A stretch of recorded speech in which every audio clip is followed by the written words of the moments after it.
Coucou les petits amis, et bienvenue dans un nouveau podcast.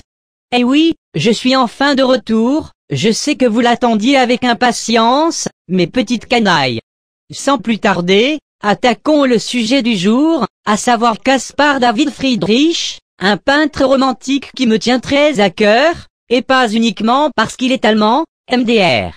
La première chose que l'on peut noter sur ce cher Caspar, c'est qu'il porte à merveille les rouflaquettes, ne laissant apparaître que son petit menton étincelant. On remarque également qu'il porte ce genre de coiffure que l'on retrouve chez les gens qui tentent de masquer un dégarnissement précoce de leur cuir chevelu, lol. Durant son enfance, il a eu un peu une vie nulle en mode Rémi sans famille, car il a perdu sa mère, ses deux sœurs et son frère, en seulement 10 ans, entre ses 7 et 17 ans. Mais c'est plutôt une bonne chose pour nous, lol, car cela influencera beaucoup sa peinture plus tard. Friedrich Lol est un peintre romantique, qui mettait donc la nature au premier plan, disant que Dieu se trouvait dans toute chose. Ok, là, et là, je suis d'accord que c'est très divin. Mais ça, c'est divin peut-être.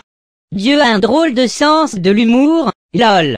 Sinon ses peintures sont en général assez mélancoliques, et très calmes, c'est vraiment reposant de regarder un tableau de Friedrich Lol, l'exact opposé de Bacon et Bosch en fait MDR, qui te donne plutôt envie de te crever les yeux et boire une bonne bouteille de Clorox sa mère. Il inclut souvent des figures humaines dans ses peintures, mais elles sont toujours moins mises en avant que la nature, et tourne le dos au spectateur. Je sais pas pourquoi lol, mais je trouvais ça intéressant de le souligner. En tout cas, c'est un artiste que je vous recommande chaudement, même si ces tableaux peuvent paraître un peu froids, lol, on pourrait se perdre des heures, durant dans la contemplation de ces paysages, de cette nature majestueuse et divine, mélancolique et d'un calme absolu, dans ce regard franc, ce menton scintillant, ce front dégarni. Oups, je crois que je m'emballe un peu, mais j'ai un peu de mal à cacher mon amour pour cet homme, XD. Je vais vous laisser avec ces quelques mots prononcés par ce cher Caspar, parce qu'il a dit de jolies choses quand même. Le peintre ne doit pas peindre seulement ce qu'il voit en face de lui, mais aussi ce qu'il voit en lui.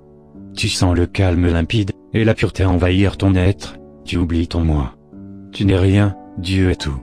Conserve en toi une pureté d'enfant, une véritable œuvre d'art ne peut sortir que d'une âme pure. Le divin est partout jusque dans un grain de sable.